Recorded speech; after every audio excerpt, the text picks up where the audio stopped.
do grego, né? Circadian, que na verdade é cerca de um dia. Então, esse ciclo nosso circadiano é o que a gente promove dos nossos hormônios. Então, o cortisol é o principal, que na hora da manhã ele está alto, a melatonina é o que produz na parte da noite e os outros hormônios que vêm, como testosterona, como GH. Então, o que pode causar uma insônia? Essa inversão desse ciclo circadiano. Então, a gente começa a ter diminuição de cortisol quando era para estar melhor. As pessoas associam o cortisol como uma coisa ruim. Exato. E não é. A gente precisa do cortisol na parte da manhã para a gente poder estar melhor. Porque se a gente tem um cortisol muito baixo, o sono parece que não foi reparador. Mas, na verdade, já tem uma deficiência de melatonina da parte da noite. Que quando chega na parte da manhã, esse paciente, essa pessoa não tem tanto cortisol para poder impulsionar a sua vida, para ele poder ter os afazeres dele do dia. Você fica sem ânimo, né? Fica Você sem já ânimo. acorda arrastado. Já acorda arrastado. Exatamente isso. Então, a gente regular esse eixo é primordial. E a gente vai falar sobre o que a gente tem que fazer para deixar esse ciclo circadiano normal, favorável para a gente. É isso que a gente vai esmiuçar. Antes das perguntas, só mais uma que eu acho que é polêmica. Doutor, que horas que é bom a gente dormir? Quanto tempo? Essa coisa, dormir, eu durmo só 4 horas e tô bem. E aí, doutor? Quanto tempo? Eu gostei dessa daí. A Abby só faz pergunta top. Aqui é sensacional. Olha, tem alguns estudos e tem um estudo muito bacana que ele comparou, na verdade, assim, ó, quem dorme 5 horas, quem dorme 6, quem dorme 6 comparado com 8, quem dorme 8 comparado com 10, quem dorme 10 comparado com 6. Então, esse estudo para as doenças cardiovasculares, olha que interessante. As doenças cardiovasculares, elas têm implicância sim na quantidade de sono, Olha que legal. por essa desregulação do eixo. Então, o que o estudo mostrou para a gente é que o horário entre 6 e 8 horas de sono é o ideal. Mais é ruim, menos também é ruim. Mas, vamos prestar atenção, não adianta ir dormir 4 horas da manhã e acordar meio-dia.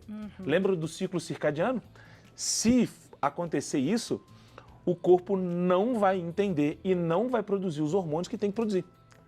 Então, bagunça tudo. Horário certo, pelo menos tentar já desacelerar a partir das 21 horas. Desacelerar e tentar dormir às 10 horas da noite. De 10 até as 5h30, 6 horas é um tempo maravilhoso de sono. Viu, minha gente? É isso. Vamos para as perguntinhas, Léo? Vamos lá. Boa dica, doutor. Gostei.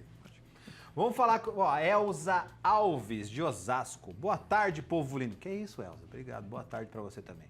Gostaria de tirar uma dúvida. Quando como chocolate, fico com dificuldades no sono. Isso pode acontecer? Obrigado pela pergunta, Elza. Boa pergunta. E aí, doutor? Ótima pergunta, Elza. Olha só, o chocolate é um dos tratamentos para insônia. Tratamento para Caramba! insônia? Mas, vamos lá, vamos esmiuçar isso.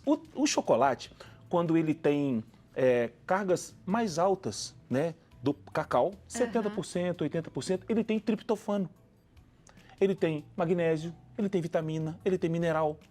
Então, esse triptofano, quando ele entra no nosso intestino, ele vai ser convertido lá no processo final do intestino em serotonina, que é a sensação de bem-estar. Por isso que o chocolate, ele é classificado como uma coisa que dá bem-estar. E é verdade mesmo. Triptofano, 5-hidroxitriptofano, serotonina. Essa serotonina vai para o cérebro e dá aquela sensação de bem-estar. E no período noturno, parte da serotonina vai ser convertida em melatonina. Uau! Olha! Mas, se pegar o chocolate branco, não. Ao leite? Se pegar o chocolate ao leite, não. Se comer chocolate também no período próximo do sono, também não. Por quê? Porque o chocolate ele tem cafeína. Existem, né, estudos que mostram pra gente que um pedaço de chocolate de 100 gramas ele pode ter entre 15 até 70 miligramas de cafeína. Então vai atrapalhar o sono. Elza, aí eu concordo com você. Se você estiver comendo chocolate que tem muito açúcar e pouco cacau, mas mesmo se tiver muito cacau, vai ter muita cafeína, próximo da hora de dormir, vai atrapalhar seu sono sim. Mas ele não é tão vilão assim. Não é tão vilão assim, é muito bom, por sinal. Gostei disso daí, não, Léo? Gostei disso daí. Gostei também. Então, a questão é mais o açúcar, doutor, do que o chocolate em si, não, nesse caso? Na verdade, se tiver grande concentração de açúcar, Léo, esse açúcar ele vai excitar o sistema nervoso central. Então vai ficar com muita carga de açúcar próximo do horário de dormir. E isso não é legal. Então esse açúcar muito alto vai estimular, né, a liberação de insulina pelo pâncreas. Essa insulina vai deixar esse paciente dormir mal demais da conta. E vai inverter o eixo de grelina e leptina. Olha só, por que isso é ruim? A pergunta do Léo foi sensacional. Se tiver muito açúcar no período noturno, aí vai ter um pico de insulina. Essa açúcar, no período noturno, com a desregulação da grelina, o que é grelina? É o hormônio que faz a gente ter fome. E a leptina é o hormônio que segura a nossa saciedade. Você já estou saciado. Só que, se tiver uma insulina alta no período noturno, é ruim, porque aí você não consegue mais colocar essa glicose para dentro da célula no período noturno. Sobra açúcar. E ela não vai conseguir trabalhar à noite, né? Não. Vai as gordurinhas da barriga, vai tudo, né, doutor? Aí parece que tem GPS, né? Vai lá para a barriga, para o colote. Vamos para a próxima pergunta. Coloca pra gente. Vamos lá, mais uma pergunta aqui, ó. Essa aqui é como que a gente estava falando. Boa tarde, Abiléu. Eu gostaria de saber se a diabetes prejudica o sono. Obrigado, Álvaro, pela pergunta. Olha, pergunta maravilhosa também, Álvaro. Na verdade, assim, não é que o diabetes prejudica o sono. Na verdade, assim, é o contrário. A insônia pode levar ao diabetes. Por quê? Pacientes que comem muita comida, índice glicêmico alto, massa, açúcar. Lembra que eu acabei de falar agora sobre a resistência da insulina? Vai ficar essa insulina, essa glicose no sangue pairando ali.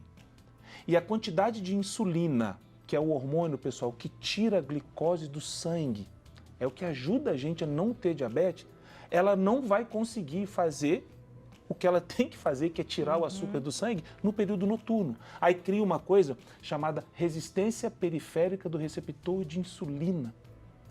Ele fica completamente doido. Aí, essa grelina e essa leptina, elas desregulam. Então, por isso que o paciente, às vezes, vai acordar de manhã com níveis altos de grelina. Aí vai ter fome. Aí vai querer comer mais. Só que vai comer mais o quê? Carboidrato. Mais açúcar. E os pacientes também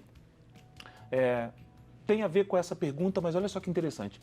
Os pacientes que trabalham as pessoas que trabalham noturno, exclusivamente noturno, eles tendem a comer mais alimentos hiperpalatáveis, com mais carboidrato, com mais índice glicêmico, porque realmente essa insônia forçada do período de noite, ele faz com que essa grelina, ela tende a ficar mais alta e a leptina mais baixa, tende a comer mais. E, sabe, tem uma classificação, né, chamada IARC, é uma classificação que denomina como as profissões elas podem ser potencialmente cancerígenas.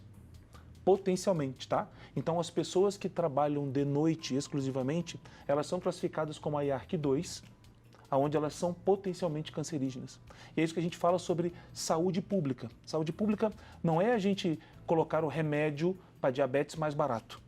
É mostrar como a pessoa pode se defender e não ficar diabético, não ficar hipertenso, não desenvolver câncer. Isso é saúde pública. Exatamente. Não é investir em remédio cada vez mais barato, né, para pegar e não colocar realmente o paciente, a pessoa, a ter uma vida plena. De acordo com a sua rotina. Não é porque você não vai, mas eu não posso trabalhar mais à noite? Pode. Mas você vai ter que fazer o que você deveria fazer durante o dia, aquelas refeições mais leves, naquele período, né, doutor? Que legal. É exatamente isso, Abi. Olha só que gancho maravilhoso que ela colocou. É isso. Então, poxa, mas eu trabalho à noite. O pessoal deve estar perguntando. Tá, mas eu trabalho à noite. E agora?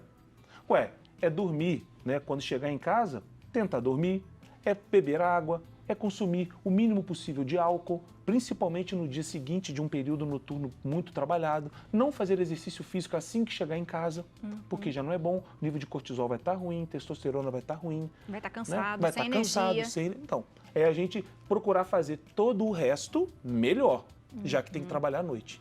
Boa. Legal. Mais uma perguntinha, coloca pra gente aqui.